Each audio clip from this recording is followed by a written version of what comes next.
In this video, I will be reviewing Manhattan's 2nd Avenue bike lane from 59th Street in Midtown to Houston Street in the East Village.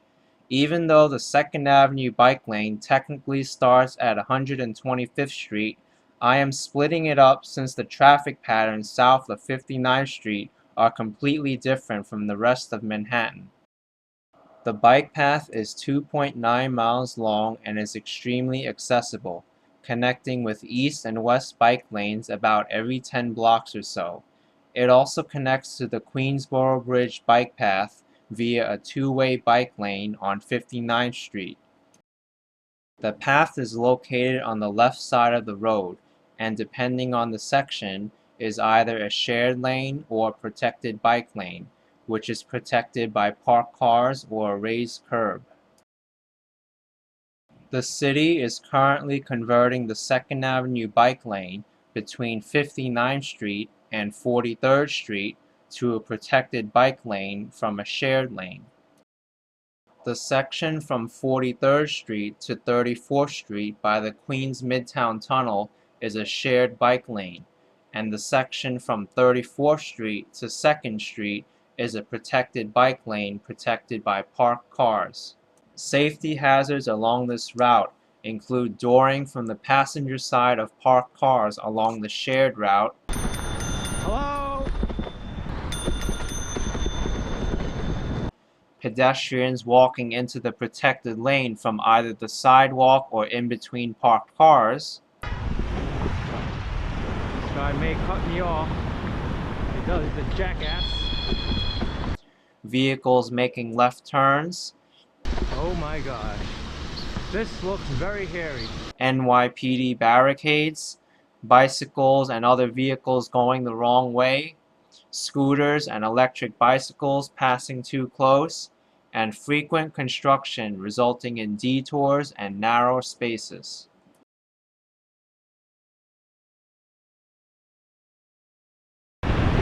Every cyclist's worst nightmare in Manhattan. The Queens Midtown Tunnel.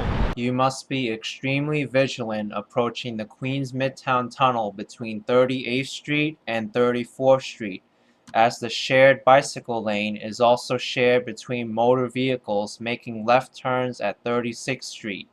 The city desperately needs to repaint the shadows from 36th Street to 34th Street. As you can see here, they are faded or practically non-existent. And I am in the left turn only lane, but there's no markings. And it's a horrible city planning. And they expect cyclists to ride here. The area past 2nd Street is hairy as the protected bike lane ends and you are met with traffic merging onto Houston Street. Please be careful here. Bike lane markings lead right to an island with nowhere for bikes to go. Also note that the bike markers at Houston Street that continue southbound towards Christie Street head right towards an island platform with no curb. Whoever designed this should really get a medal. For the final scores, the 2nd Avenue bike lane gets a score of 6 out of 10 for safety. Due to the high population density, you never know when something unexpected will happen in the bike lane, even if it's protected. Add in the entrance to the Queens Midtown Tunnel near 36th Street to the mix, and you have a route that you need to be aware of at all times. For access, the path gets a score of 10 out of 10. 2nd Avenue is a direct north to south route through Manhattan, and the frequency of connecting bike lanes really make it easy for where you need to go. In terms of scenery, 2nd Avenue gets a score of 3 out of 10. You'll mostly see tall buildings in the heart of Manhattan going down this route, and there isn't too much scenery other than Stuyvesant Square around 16th Street and the restaurants and bars in the East Village. In conclusion, 2nd Avenue below 59th Street gets an average score of 6.33 out of 10.